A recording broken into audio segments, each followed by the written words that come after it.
추석 후 박근혜 전 대통령 석방설. 이게 지금 막 돌아요.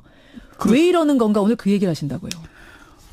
그렇죠. 어쨌건 뭐 박 전 대통령의 구속 만기일이 10월 16일 자정까지거든요. 이제 20일도 채 안 남았죠. 예. 근데 이제 검찰이 재판부에 박 전 대통령에 대해 추가 구속영장을 발부해 달라고 요청을 했죠. 그렇죠. 근데 아직 결론이 나지를 않았습니다. 예.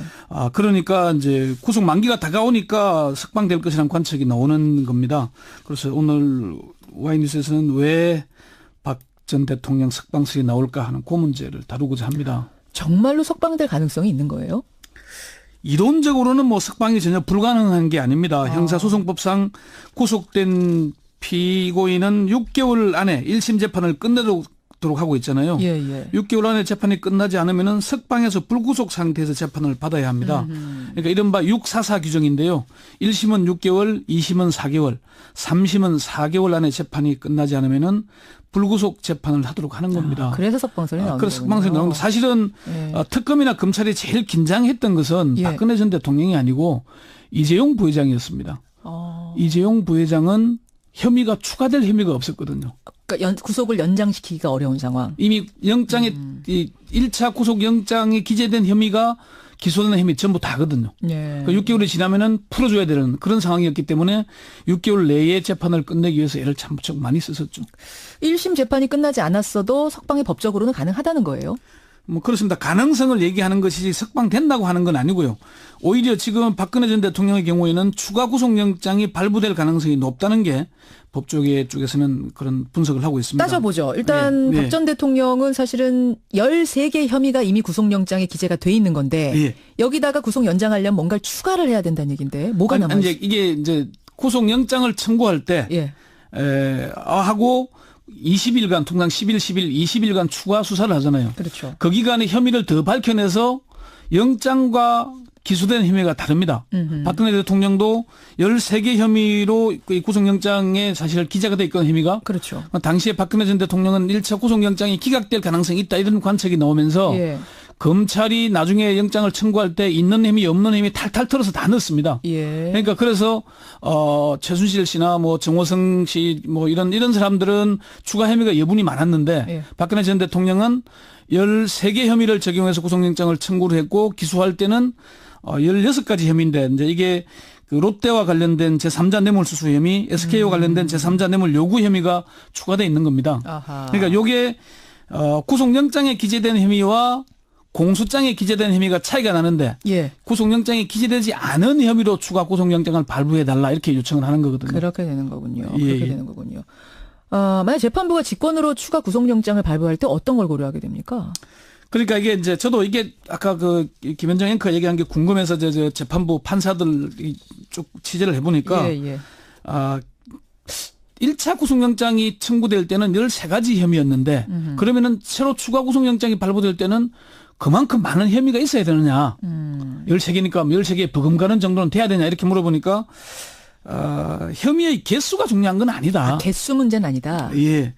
영장에 기재되지 않은 새로운 혐의도 중요하지만은 그것보다는 기소된 사건 중에 심리가 안 된 남은 사건에 대해서 구속의 필요성이 있는지 없는지 그 관점에서 판단하게 된다. 그렇군요. 그러니까 이게 뭐 혐의가 몇 가지 적으니까 처음에는 13개고 뭐 16개면은 나머지 그것 때문에 구속영장이 발부 안 되지 않겠냐는 관측을 할 수 있는데 그게 아니고 이미 남은 혐의 석방했을 경우에 오히려 심리가 미진한 혐의에 대해서 증인들과 말을 맞춰서 증거 서류를 조작하거나 뭐 이럴 가능성. 그리고 또 불구속 상태니까 재판에 나오지 않을 가능성. 그런 것도 고려한다. 이런 것들을 가능해서 보게 된다는 거죠. 만약 박 전 대통령이 정말 석방이 돼서 재판을 받게 된다면 그럼 어떻게 되는 거예요? 불구속 상태에서 재판을 받게 된다는 얘기예요? 지금 박근혜 전 대통령 일주일에 4번 재판하거든요. 옛날 전에 뭐 받겠지만은 구속영장 심사할 때 그때는 삼성동에서 서울중앙지법 오는 데까지만 해도 차량 통제하고 길이 많이 막혔잖아요. 지금 내곡동으로 지금 이제 집을 옮겨놓은 상태잖아요. 이사했습니다. 그럼 내곡동에서 서초동까지 매주 뭐 수요일 빼고 월화 목금을 교통 통제를 하거나 또 길거리에 나와서 또 태극기 부대들 나와서 또 집회할 수 있고. 그것도 고려할까요? 법원에서? 이게 결국은 재판에 차질이 일어날 수 있는 거 아닙니까? 그런 점도 고려할 수밖에 없을 것이고요. 또 그 검찰이 구속영장을 청구할 때 이런 내용을 기재한 게 있습니다. 어떤 거요? 박 피고인이 검찰 특검 및 탄핵 심판 과정에서 피의자의 변호인들이 보여줬던 헌법과 법률 경시 태도에 비춰 앞으로 수사 및 재판 과정에서 출석을 거부할 우려 또한 매우 높다고 할 것이다. 이런 내용이 구속영장에 썼어요, 그걸. 예. 그러니까 재판에 안 나올 가능성. 예. 또 뭐 심지어 헌법재판소의 탄핵 심판에는 끝내 불출석했잖아요. 그랬었죠. 또 탄핵 결정도 불복하는 태도를 보이고 있고. 절차상 문제가 없는 그런 것들을 다 고려해서 법원이 판단하게 된다는 거죠. 지금까지 얼마나 성실하게 재판에 임했는가가 굉장히 중요한 잣대가 될 거다. 그렇죠. 중요한데 지금 사실 박근혜 전 대통령 재판을 보면은 재판을 상당히 지연하고 있다는 그런 얘기가 많이 나오거든요. 또 한 가지, 만약 석방이 된다면 증거를 인멸 혹은 또 증인들하고 진술을 맞출 가능성 이런 것도 아까 본다 그러셨죠? 그게 아주 중요한 부분이죠. 박근혜 전 대통령의 조사할 때 변호인들이 입회했잖아요. 예. 수사팀 관계자는 정말로 임의로운 상태에서 진술조서를 작성했다. 그렇게 얘기를 했거든요. 그런데 재판 들어가니까 변호인들이 자기들이 다 입회하에서 진술조서를 작성했는데 증거에 다 부동의했습니다. 아니라고 했어요. 그리고 조사받은 사람들 모조리 증인 신청했습니다. 예.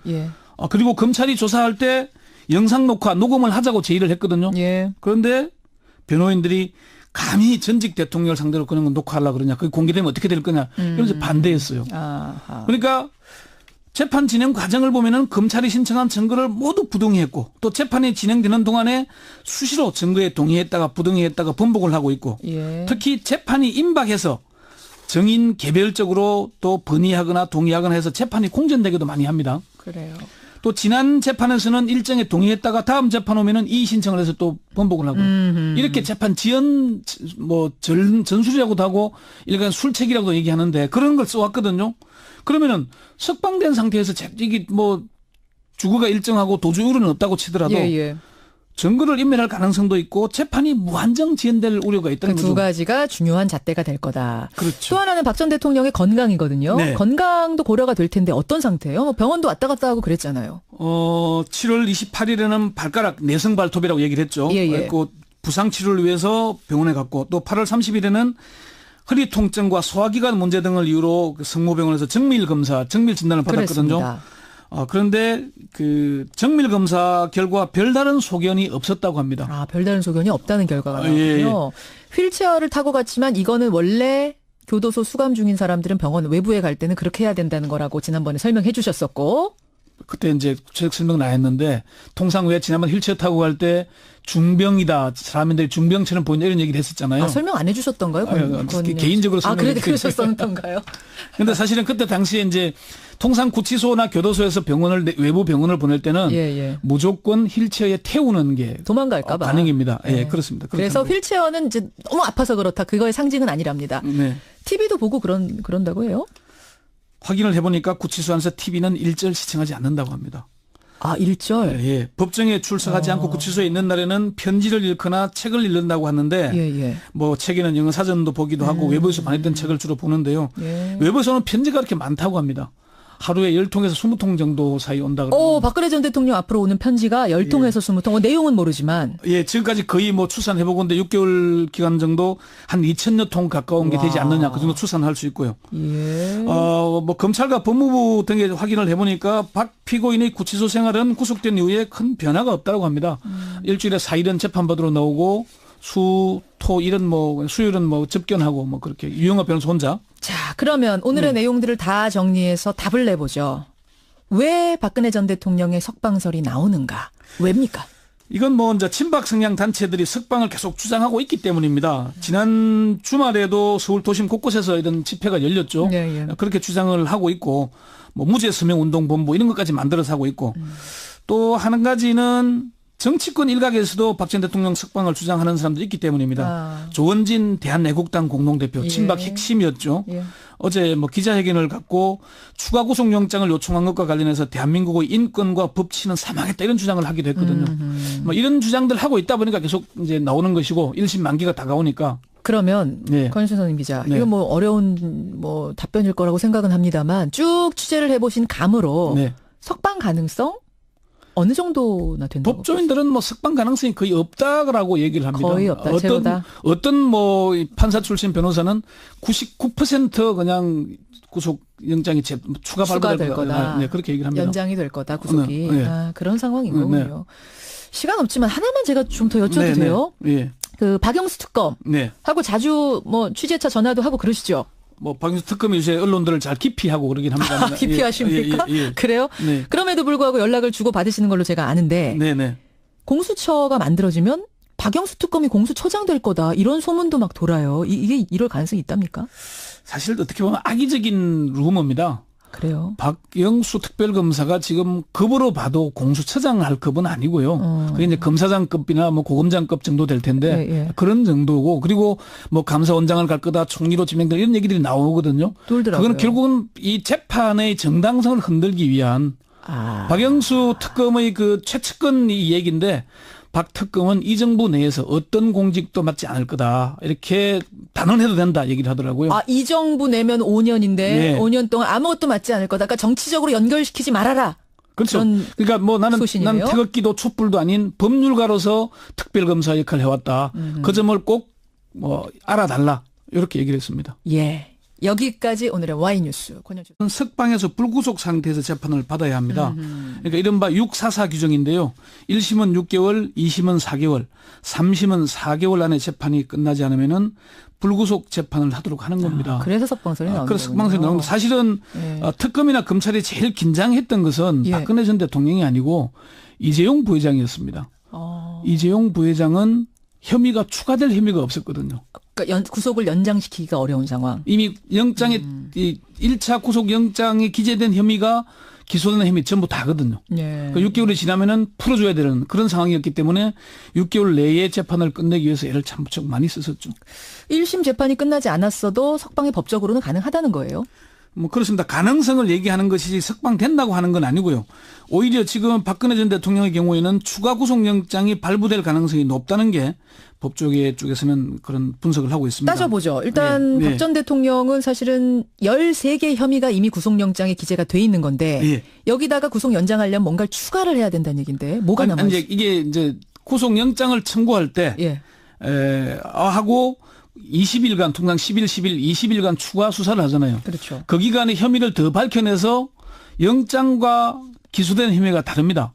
박근혜 대통령도 13개 혐의로 구속영장에 사실 기재가 돼 있거든요, 혐의가. 그렇죠. 당시에 박근혜 전 대통령은 1차 구속영장이 기각될 가능성이 있다, 이런 관측이 나오면서 검찰이 나중에 영장을 청구할 때 있는 혐의 없는 혐의 탈탈 털어서 다 넣었습니다. 그러니까 그래서 최순실 씨나 뭐 정호성 씨 뭐 이런 사람들은 추가 혐의가 여분이 많았는데 박근혜 전 대통령은 13개 혐의를 적용해서 구속영장을 청구를 했고, 기소할 때는 16가지 혐의인데, 이제 이게 그 롯데와 관련된 제3자 뇌물수수 혐의, SK와 관련된 제3자 뇌물 요구 혐의가 추가되어 있는 겁니다. 그러니까 요게 구속영장에 기재된 혐의와 공소장에 기재된 혐의가 차이가 나는데 구속영장에 기재되지 않은 혐의로 추가 구속영장을 발부해달라, 이렇게 요청을 하는 거거든요. 그렇게 되는 거군요. 그렇게 되는 거군요. 만약 재판부가 직권으로 추가 구속영장을 발부할 때 어떤 걸 고려하게 됩니까? 그러니까 이게 이제 저도 이게 아까 그 김현정 앵커 얘기한 게 궁금해서 저 재판부 판사들 쭉 취재를 해보니까 1차 구속영장이 청구될 때는 13가지 혐의였는데 그러면은 새로 추가 구속영장이 발부될 때는 그만큼 많은 혐의가 있어야 되느냐. 13개니까 13개 버금가는 정도는 돼야 되냐, 이렇게 물어보니까 혐의의 개수가 중요한 건 아니다. 개수 문제는 아니다. 영장에 기재되지 않은 새로운 혐의도 중요하지만은 그것보다는 기소된 사건 중에 심리가 안 된 남은 사건에 대해서 구속의 필요성이 있는지 없는지 그 관점에서 판단하게 된다. 그렇군요.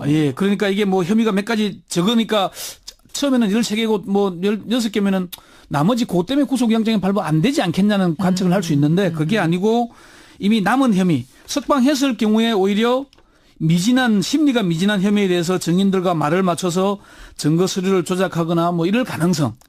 그리고 또 불구속 상태니까 재판에 나오지 않을 가능성. 그런 것도 고려한다. 이런 것들을 가능해서 보게 된다는 거죠. 만약 박 전 대통령이 정말 석방이 돼서 재판을 받게 된다면 그럼 어떻게 되는 거예요? 불구속 상태에서 재판을 받게 된다는 얘기예요? 지금 박근혜 전 대통령 일주일에 4번 재판하거든요. 예. 옛날 전에 뭐 봤겠지만은 구속영장 심사할 때 예. 추석 후 박근혜 전 대통령 석방설 이게 지금 막 돌아요. 왜 이러는 건가 오늘 그 얘기를 하신다고요. 그렇죠. 어쨌건 뭐 박 전 대통령의 구속 만기일이 10월 16일 자정까지거든요. 이제 20일도 채 안 남았죠. 예. 근데 이제 검찰이 재판부에 박 전 대통령에 대해 추가 구속영장을 발부해 달라고 요청을 했죠. 그렇죠. 근데 아직 결론이 나지를 않았습니다. 예. 그러니까 이제 구속 만기가 다가오니까 석방될 것이라는 관측이 나오는 겁니다. 그래서 오늘 와이뉴스에서는 왜 박 전 대통령 석방설이 나올까 하는 그 문제를 다루고자 합니다. 정말로 석방될 가능성이 있는 거예요? 이론적으로는 뭐 석방이 전혀 불가능한 게 아닙니다. 형사소송법상 구속된 피고인은 6개월 안에 1심 재판을 끝내도록 하고 있잖아요. 6개월 안에 재판이 끝나지 않으면